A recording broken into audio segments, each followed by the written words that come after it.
Have you or your church participated in short-term missions? This is a massive trend in North America that many are participating in. So today we'll be discussing standards of excellence for short-term missions on this episode of the Global Missions Podcast.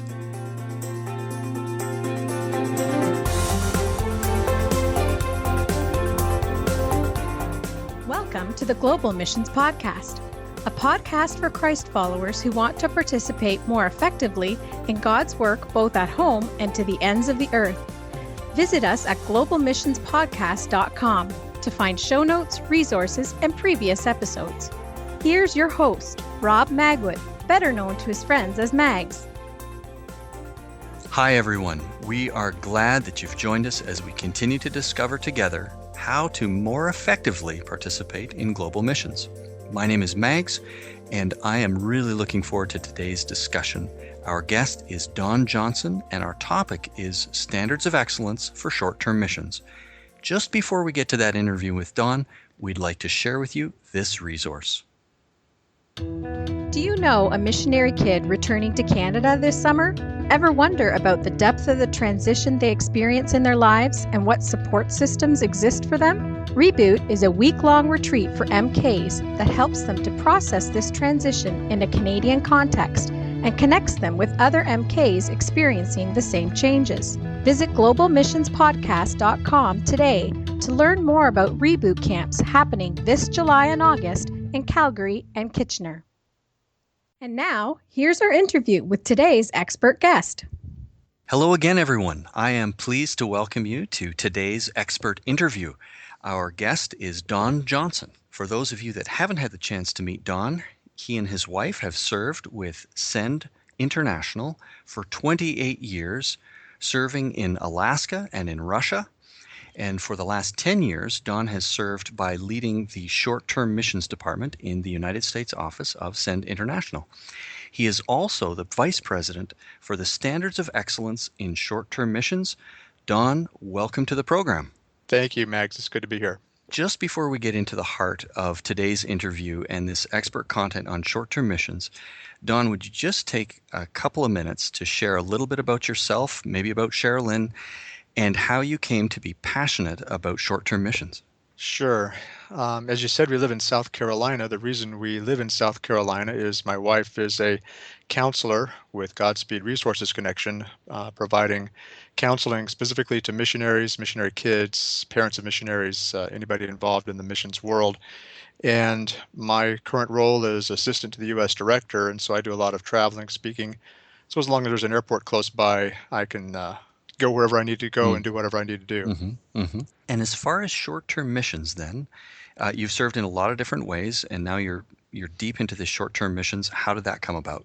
Well, actually, my wife and I received our own confirmation of a call into missions by going on a short-term missions trip to Alaska with Send International to work in radio ministry. But then it was kind of really fanned when we led a couple of teams into Far East Russia and then actually lived in Far East Russia for several months, hosting about 26 teams coming in from North America.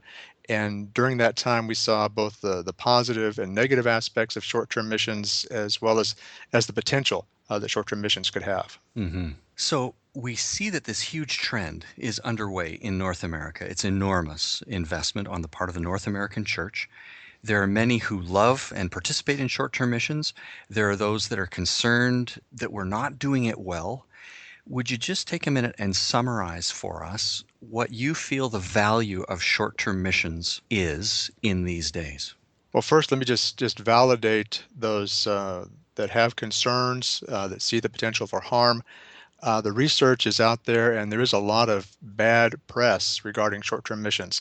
A lot of missiologists have written on some of the negative aspects, and there's quite a list of things they've come up with. But there are also practitioners who saw that short-term missions could be a benefit and a blessing to everybody involved. And so kind of in response to all of the negative research, there was about 800 mission pastors, short-term mission practitioners, missiologists who got together and tried to identify what are the best practices in short-term missions which eventually became what's known as the 7 Standards of Excellence in Short-Term Missions, and kind of adopted the philosophy that if you work through these 7 standards and try to apply them, odds are increased that it's going to be a benefit and blessing for everybody that's involved. Mm-hmm.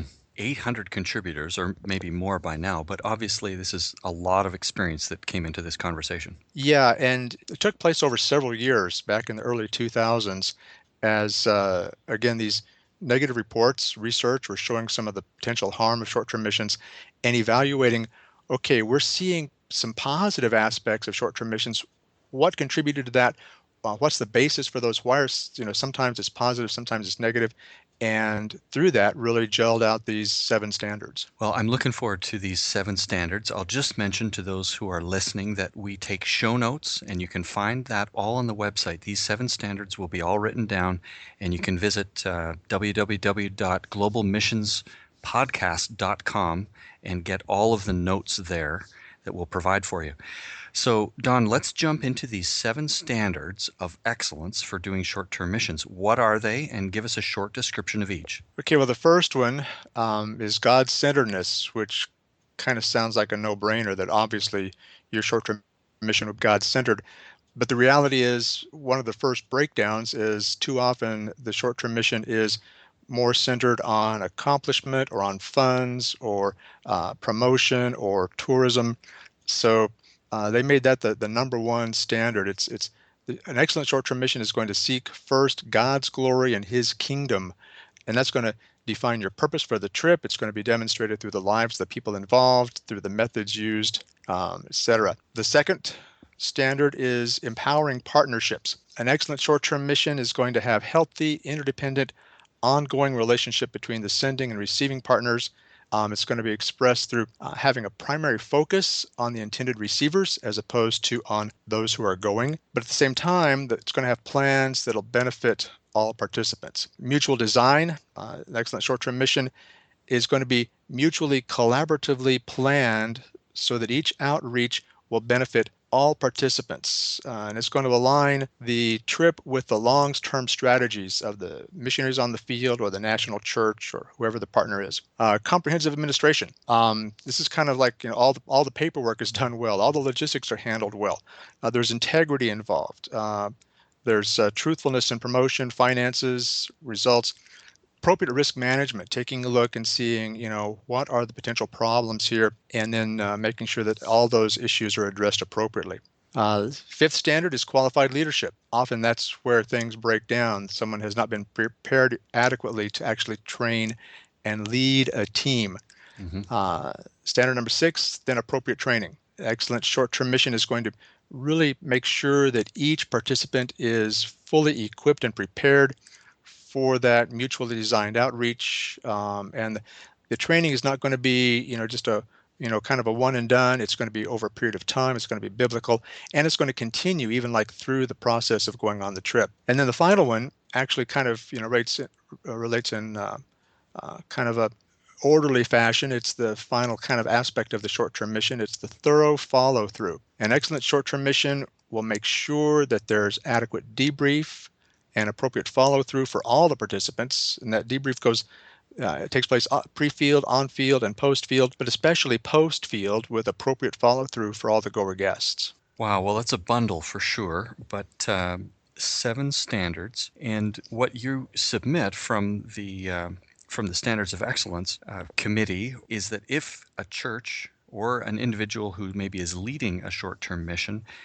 enacts these things, that they are increasing the probability of a faithful and fruitful short-term mission experience. Absolutely. And you can, just kind of intuitively look at that and think, well, okay, if there's not appropriate training, then maybe the chances of some of those negative research results is going to come out. If you don't have qualified leadership, you can see, okay, that could enhance the opportunity for some negative fallout, and all the way down. And again, starting with God-centeredness, if it's not God-centered and focused on His glory and purposes, establishing His kingdom, then it breaks down from the very beginning. Right, so all of these are critical. Well, I'd like to drill down just a little bit into some of these. Number 3 that you mentioned was, number 2 it was, empowering partnerships. It's a bit of a catchphrase, and many churches are wanting to do this, I would submit, more effectively. They would like to partner more effectively. So what do you mean by empowering partnerships? And could you give us an example where you've really seen it working well? In empowering partnerships, the subpoints are first that the primary focus is on the intended receivers. It's not about us. However, second point, subpoint is the plans should benefit all participants. Everybody should be empowered, blessed, because they're a part of the short-term mission experience. It's what I come up with, and I use this terminology a lot in my training. You're looking for a win-win-win, where the senders, the sending church, agency, whoever, the goers, the ones who go on the trip, and then the hosts on the receiving end, whether it's the field missionary or national church, should all walk away at the end of the experience saying it was such a blessing. We are so blessed to have been a part of the short-term mission experience. If you've got that win-win-win, then in my estimation, that was a successful short-term mission trip. I don't care how many houses you built or tracts you gave out or how many came to your VBS. If any one of those three groups feels exploited, I don't think God's honored by that, and I would not classify that as successful. Very often we're looking for the numbers at the bottom of our stat sheet to measure success. I think God measures success in empowered, changed lives. For example, if the hosts say, you know what, that short-term missions team just wanted to come and experience our culture.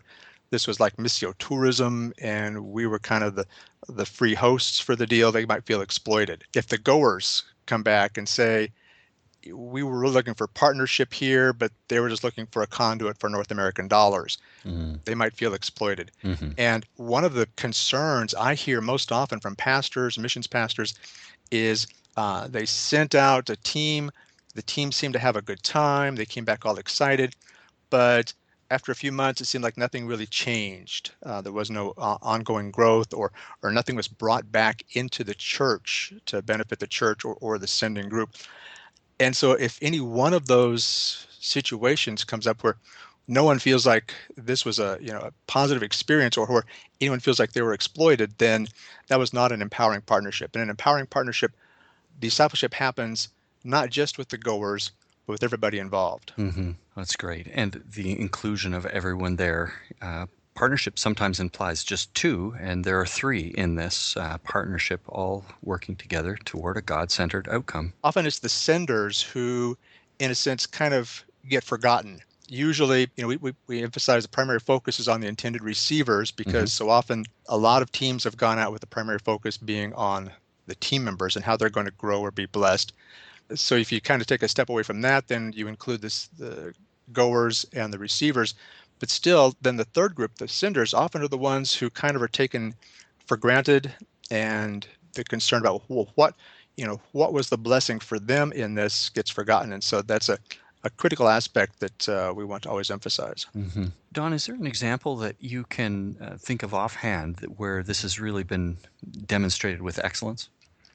I think when there was a team that went to Far East Russia with SEND, and I was leading that team. It was actually the first team I led using some of the SEND training materials. And I saw the team members grow dynamically. There was one guy who just in his personal walk with the Lord and willingness to share his faith just grew. There was a deacon on the team who was challenged to preach on the trip, and he now fills the pulpit in the church when the pastor's gone. So the team members grew. The hosts on the field side were just in tears. They couldn't believe that these Americans would leave their homes, their families, take their vacation time, raise funds to come and help them, to be with them. It meant so much more than just having sent a check. That these were people who were looking in their eyes and saying, we love you, we care about you. And then while that team was overseas, the sending church said, you know what, we've got our people, they're serving in another culture, another country, we don't know what's going on. Spontaneous prayer groups sprung up within that church, not initiated by any of the church leadership, but just by folks getting on the phone and saying, we've got some coffee on, come on over, we want to pray for our people. And I've talked to 4 subsequent pastors at that sending church. And they say that was the real turning point in the life of that church as they began to realize the same things they were asking their people to do in another culture, they could do right there on the island where they were in Alaska. And that's now become the primary church on that island. And so all three groups were hugely blessed by that whole experience. Great, great story. Now, one of the standards of excellence, the number 3, is mutual design. Can you explain just a little bit more? What do you mean by mutual design? There's a true story about a missionary on the field who wrote back to one of his supporting churches to confront his church because in that particular situation, the sending church required the field hosts to accept a short-term missions team, even though the field said it really wasn't a good time. Sending church kind of dictated the trip dates, the activities, the number of short-termers they were going to send, all in spite of requests from the field to make changes and to say, can we tweak this a bit? So the mutual design emphasizes the fact that you want to listen to the receivers in how you set up your whole short-term missions program. Remember, the primary focus is on the intended receivers. Let them set the course, even if that means you don't go on a short-term mission trip. Not every field or ministry can really benefit from what you might have to offer. It might not be a good time. So sometimes we just, on this side, need to kind of cool our jets and listen closely to what the national church or the field missionaries are saying. But that doesn't mean that the field has the only say. This is mutual design. An example, a team was going to go to Ukraine, and the church in Ukraine was asking for a team from North America to come help them remodel a building and turn it into a church, a worship center. And the church in North America responded, we've got some people that can do that. We're excited to do that. We also have some people who are skilled in ESL, English as a second language, and they'd like to come and do an ESL outreach in your community. The church in Ukraine had never really heard about that, was kind of dubious as to whether this is really going to be effective or viable, but they said, well, okay, if you're sending the construction workers, we'll do the ESL thing as well and kind of see how it goes. About a week into the trip, the pastor of the Ukrainian church said to me, I've got more contacts coming out of this ESL program than I can follow up on in the next year. I'd like to see a team like this come again next year. And he goes, in fact, I'd like to see a team come do this ESL program every year in my church to give us more outreach to the community. So it was mutually designed. There was a give and take of saying, we can do this. We'd also like to do that. It's not one organization or group setting the course. It's everybody involved saying, here's our needs. Here's our resources. How to put this together to bring the most benefit for everybody. Wow, I can imagine in some cases that there is a challenge of crossing cultures and maybe even crossing languages in this stage of mutual design. What suggestions or tips do you have for those that might be facing that challenge? They'd like to go someplace, but they don't have that capacity. How can they overcome that barrier? I think one of the best methods, especially if you're early on in the process, is partner with a missionary that's in that culture or a mission agency that's working in that culture. They've got the expertise. They've got the understanding of maybe in that culture it's polite to say yes 3 times and then the actual no might come out. A lot of times churches, they want to, right away partner with a national church overseas. That could lead to some of the things you're talking about the breakdown in understanding the culture or the language. But if you at least start out and build your platform, in a sense, with an experienced missionary or missionary team and let them kind of be your mediator and help you set up the whole program and work with you when you're on the field, that'll give you a good solid base for understanding, what exactly the field needs and what the long-term strategy is for that ministry. So what I hear you saying, Don, really is that short-term missions is intentionally complementing what's already happening. Yeah, it really should be. I think one of the reasons sometimes we get some of the negative reports is that component is left out. It doesn't fit into the long-term strategy of the national church or the mission organization that's working over there. It's kind of just, this is what we can do, so we're going to come do it, and leaves out that whole mutual design aspect of really finding out, what are the long-term needs here, and how can short-term. One writer about short-term missions said short-term missions needs to be less like a bunch of articles in a magazine and more like a series of chapters in a novel, where you've got a long-term, an end goal, long-term down the road in sight, as opposed to, do this and then do that and then do something else. It's got a bigger picture in place. Yeah, very good analogy. I'd like to jump all the way down to the last standard, which is thorough follow through. This is one of the things that the organization I serve with, Send Canada, is wrestling with. We want to do a better job of this. Describe for us what you mean by thorough follow through and why is it so important? I could spend a whole hour just talking about debrief and follow through. That has been identified as probably the most critical aspect of the whole short-term missions enterprise. And at the same time, it is the one that most often gets neglected. One expert in missions was challenged by a member in the audience who said, well, if you had to choose between the pre-field training and the post-field debrief and follow through, which would you do? He said, of course, well, I would do both. They said, no, if you had to choose one or the other. And he thought for a minute and he said, I would choose the debrief and follow through at the end. Wow. And when asked why, he said, well, because that's where either you leave somebody in a worse condition spiritually or emotionally than they were if they had never gone on the trip, or you fail to retain and harvest all the growth and discipleship that's taken place in the process. So it's kind of where you kind of draw the net there in terms of what all has taken place, and you make sure that people aren't falling through the cracks because they've come back with maybe some kind of theological questions, or maybe very emotionally disturbed at having left people behind on the field, or some of the things they might have seen that were very difficult to process. You don't want to leave people there.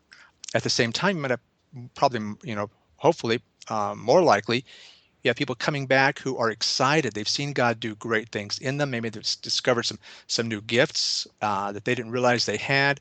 Maybe they're thinking about how they can be involved in working with internationals back in their home country, back in North America, or how they can go back overseas again. Or there's all these potential things that hopefully God is doing in their lives through the whole short-term missions. And if nobody is there to help them process that and give that direction and help them identify next steps, often that can just fall through the cracks as well. And I think that's where we get a lot of the laments from the pastors or missions pastors who say, we sent this team out and they came back with all this excitement and now it's gone. Nobody knew or how to direct them in next steps and make sure that they were properly moved forward in their walk with the Lord. Short-term missions can be a huge discipleship opportunity, but sometimes the real harvesting of that discipleship doesn't take place. Well, just a moment of transparency. In our evaluations, that's what we've observed in our own experience. And when we evaluate pre-field, we say, okay, we're doing all right. On-field, doing okay. But it's the post-field phase where we've got some very careful, prayerful thinking and work to do. And we're trying to help churches do a better job of that as well, whether or not they've served with Send, just to cultivate the potential fruit that can be brought out of these trips. The trips are taking place anyway. How do we increase the return on that investment that's been made? Absolutely. And you're not alone. The Standards of Excellence in Short-Term Missions puts on something we call the Standards Introductory Workshop, where we go into real detail and depth on each of these standards. And then we'll ask the participants there to kind of do a self-evaluation real quick, as which areas are you strong in, which areas are you weak in. And overwhelmingly, standard number 7, the debrief and follow through, is the number one place where people feel like that's where we're weak. So that's a key thing that is kind of across the board. Everybody's struggling to make this be what it should be. The Standards of Excellence, Don, just describe for us a little bit, what is this organization and how can it serve individuals and churches who are involved in short-term missions? It's a network. It's an accrediting organization, but mostly it's a network of people who are involved in short-term missions, who want to learn from others and who want to share what they've learned with others. It's made up of agencies, churches, and schools. And right now there's over 100 member organizations out of those 3 groups. And some people will just go to the website and read through the standards and say, okay, that sounds good. I think I'll try to apply that. Some are saying, those sound good. We would like to be sure we're really doing well, and to become accredited, then they'll go through what's called a peer review process, sort of like a college might go through in terms of gaining accreditation, having other schools come in and look at their program. Right. They might invite other agencies or schools or churches to come look at their short-term missions program to say, yeah, you're doing well in these areas. Here's some suggestions where you can improve in these areas and work towards being recognized. I tell people that the Evangelical Council for Financial Accountability says, that says to people, we're managing your money well. The Standards of Excellence accreditation says we're managing your short-term teams well, whether they're coming from our church or agency or school. That's good. In the Canadian context, that'll be the 4 C's, if you know what the 4 C's are for financial accountability.